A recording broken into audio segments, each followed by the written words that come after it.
गोपीनाथ तिवारी जी जौनपुर से। जी सुविधा का होगी। राधे राधे महाराज जी। परम आदरणीय गुरु जी, सादर चरण स्पर्श। गुरु जी, मानव ईश्वर अंश के बाद भक्ति के विपरीत माया से अधिक सम्मोहित क्यों होता है? खेल है प्रभु का, खेल है। एक रंगनाथ जी हमारे यहाँ मंदिर वृंदावन में, उसमें साल में एक बार उत्सव होता है विशेष। उस उत्सव में हम सब मिलित हुए थे जाके। एक खंभा खड़ा होता है, बहुत लंबा खंभा, उसके ऊपर अर्थ, धन और कुछ ऐसे जैसे कीमती पदार्थ, स्वर्ण है, मणि है, मीठा, ऐसी चीजें बांधी जाती है। इसके बाद आपको शरीर से चढ़ के और वो लेना है। तो हमारी बात समझना, खेल होता है। तो ब्रज के बड़े बड़े पहलवान केवल लंगोट पहन करके, मान लो 100 ऐसे खड़े होते हैं, ऐसे क्रम बाई क्रम चढ़ते हैं। और जिसने वो इनाम बांधा है उसी ने खेल रचा है, और वही चढ़ने की योग्यता की बात करता है वहां पर, और वही चढ़ ना पावे इसलिए घी, दही, पानी ये भर करके सीढ़ी से जितने शरीरधारी चढ़ते हैं उनके ऊपर डालते जा रहे हैं। अब चढ़ के दिखाओ, और जो चढ़ पाता है तो वो संपत्ति और वो इनाम प्राप्त करता है। ऐसे ही भगवत प्राप्ति ऊंचाई पर बांधी गई खेल है, मालिक का खेल है। इसके बाद ये शब्द, स्पर्श, रूप, रस, गंध, ये फिसलन डाली गई। अब चढ़ो, वही डाल रहा है फिसलन जिसने इनाम बांधा है। परम पद का अधिकार, परमानंद की अनुभव, चाहे सारिष्ट, सामीप्य, सायुज्य, जो भी चाहो पद वो प्राप्त हो जाएगा, पर फिसलन डाली जाएगी। अब तुम्हें फिसलना नहीं है तो कई बार देखा कि पहुंचते पहुंचते फिसल गए, पर वो लोग हारे नहीं। 4-5 बार में फिर वो पहुंच गए, पकड़ लिया।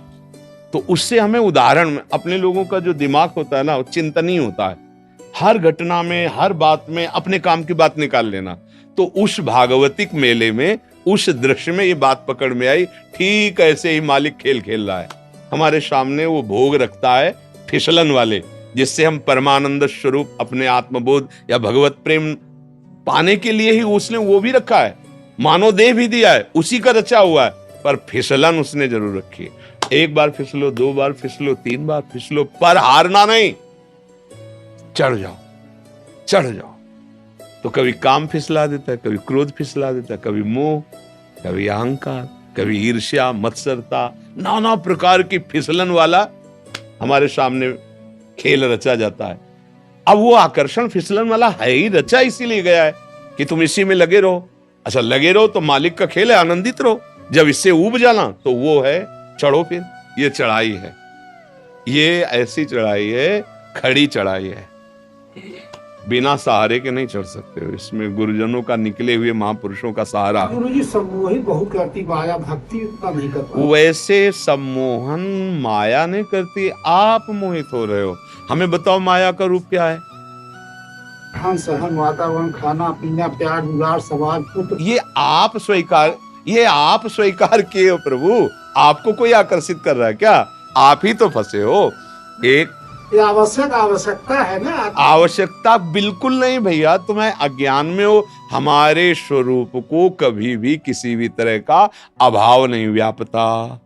अभाव देह को लेकर के होता है। गुरु जी एक बात हुआ विंध्याचल में यज्ञ, वहाँ वहाँ पढ़ते कर भूखे भजन हो, गोपाला ले ले अपन कंठी माला। ये भूख किसका विषय? प्राणों का विषय। पहले देखो, जहां आप बात कर रहे हो यहाँ शुद्ध आध्यात्मिक मार्ग की बात होती है। भूख का विषय कौन? भूख प्यास का विषय अगर थोड़ा शास्त्रीय ज्ञान हो तो समझ सकते हो। प्राणों का विषय है। आप प्राण नहीं हैं। छांदोग्य उपनिषद पढ़ के देखो, आप प्राण नहीं हैं। तो अब आप अपने को और कुछ मान लेंगे तो ये ले कंठी माला। किसकी कंठी माला? किसकी? ज्ञान में आओ तो, और भक्ति। आप अपने स्वरूप को नहीं जानते हो। कितने हाथ का शरीर है? अगर अपने हाथ से नापो 3.5 हाथ का। कितने साल हो गए आपको इस शरीर में रहते? 58 साल में 58 सेकंड भी कभी नहीं सोचा अपने स्वरूप को कि तुम हो कौन। अगर तुमसे पूछा जाए आप कौन हो, तो अपने गांव का नाम बताओगे, शरीर जहां जन्मा है वो बताओगे, शरीर का जो नाम है। आप इतने ज्ञानी हो कि 3.5 हाथ में रहते हुए 58 वर्ष हो गए, और आप अपने को अभी तक नहीं जान पाए। अब बोलो कैसे तुम जान पाओगे कि माया क्या है? देखो ये अध्यात्म मार्ग है, यहाँ मतलब बिल्कुल लक्ष्य पे बात होती है। अब लक्ष्य नहीं समझते हो तो फिर हम चुप हो जाएंगे। हमारे पास व्यवहार वाली ज्यादा बातें हैं नहीं, क्योंकि बचपन से भगवान ने व्यवहार में रखा ही नहीं। अपने को आप नहीं जानते हो भाई, शरीर को मान लिया, अब शरीर में अभाव ही अभाव है, स्वरूप में कभी अभाव नहीं है, प्रभु में कभी अभाव नहीं है, देह में अभाव। हम जिसको प्रिय मानते हैं, जिसको सुख मानते हैं, हम स्वयं उसको पकड़ लेते हैं और लगता है मैं इसके बिना जी नहीं सकता। ये हमारी गलती है, कोई माया नहीं है। जो हमें प्रिय लगता है वो हमें नहीं लगता है, इंद्रियों को लगता है। बहुत बढ़िया सुगंध आई, किसने बताया? घ्राणेन्द्र ने। ये किसका विषय है? घ्राणेन्द्र का। बहुत बढ़िया खीर पुआ बने, किसका विषय है? रसेंद्री का। बहुत बढ़िया गायन, किसका विषय है? श्रवणेन्द्री का। बड़ा सुकोमल स्पर्श है, किसका विषय? त्वगेन्द्री का। मना कष्टान इंद्रियाणि प्रकृति स्थानि करसति। भाई बांधा किसने? तुम खुद बंध रहे हो। बंधे हो कीर मरकट किने। गोस्वामी जी कह रहे ना, जड़ चेतन ही ग्रंथि पड़ गई यद्यपि मृषा छूटति कठिनाई। जो कह रहे हैं कि ये लो अपनी कंठी माला, भूखे भजन होए गोपाला, ये बिल्कुल मजाक है। जैसे विनोद में नहीं कहा जाता, ये बिल्कुल विनोद है। ये कोई सिद्धांत नहीं है, कोई सत्य मार्ग नहीं। और ये केवल प्रवचन नहीं है। ये देखो बैठे हैं, ये एक ऐसे व्यक्ति हैं जो काशी में भी सेवा में रहे और वृंदावन में भी आ गए। इनसे पूछो, ये जानते हो कभी किसी से मांगना नहीं, किसी के आश्रम नहीं जाना, भिक्षावृत्ति नहीं करनी, आकाश वृत्ति। जो ईश्वर घाट पे दे देगा वही पालेंगे, अन्यथा नहीं। तो जब तक ये नहीं आए थे तब तक भरपेट भोजन नहीं मिला था घाट में, क्योंकि केवल शाम के निकल के आते थे और ऐसे जहां भिक्षुक जन बैठते हैं, बैठ गए तो कोई इतना सतुआ डाल दिया, कोई एक पीस बर्फी डाल दी। और किसी दिन नहीं भी मिला, गंगा जल पान। वहां थोड़ी है कि लियो अपनी कंठी माला। 13 वर्ष की अवस्था से बाबा जी बन के निकले, तो ऐसा थोड़ी कि साथ में हमारे रसोईया चलता रहा है। कंठी माला कभी एक बार भी नहीं आया कि घर लौट चले, कभी एक बार भी नहीं आया।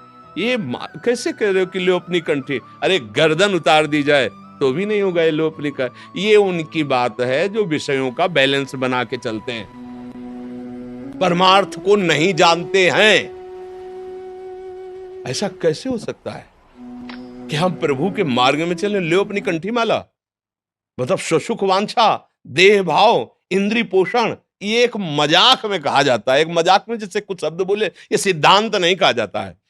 अपने को देह मानकर, मनुष्य मानकर भोगों में फंसा हुआ व्यक्ति आध्यात्मिक व्यक्ति है क्या? परमार्थिक व्यक्ति है क्या? वो तो विषयी है, देहाभिमानी है।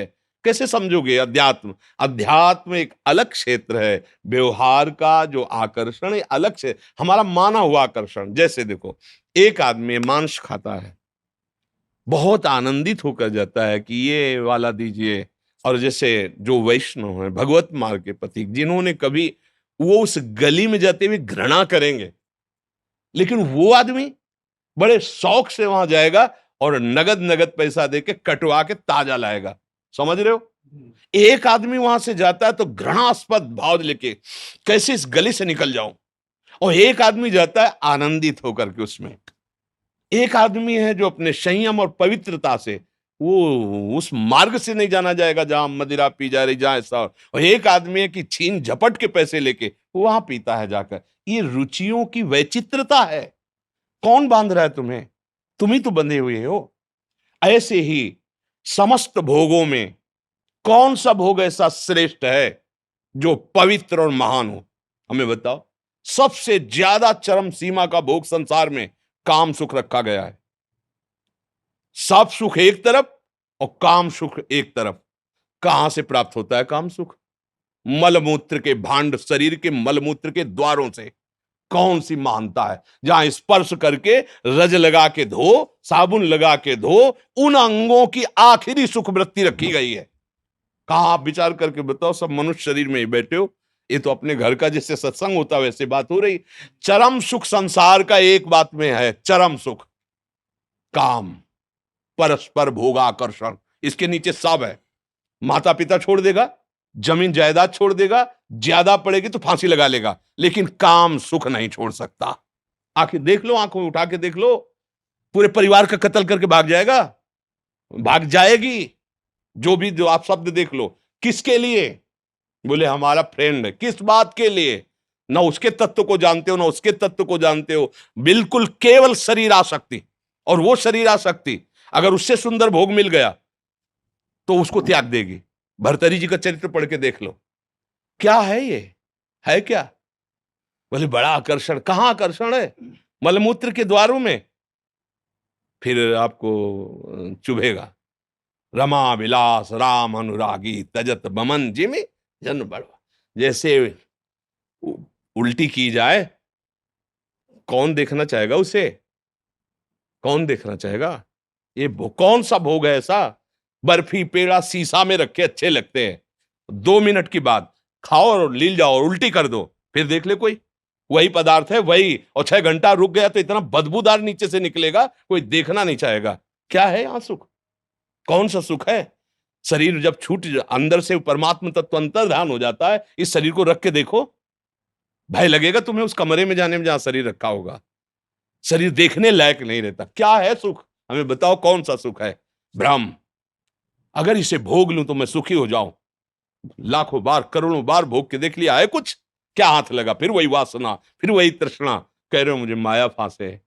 अरे तुम खुद अज्ञानवश आसक्त हो रहे हो। कहां सुख है? कहां है? किसमें है? बताओ।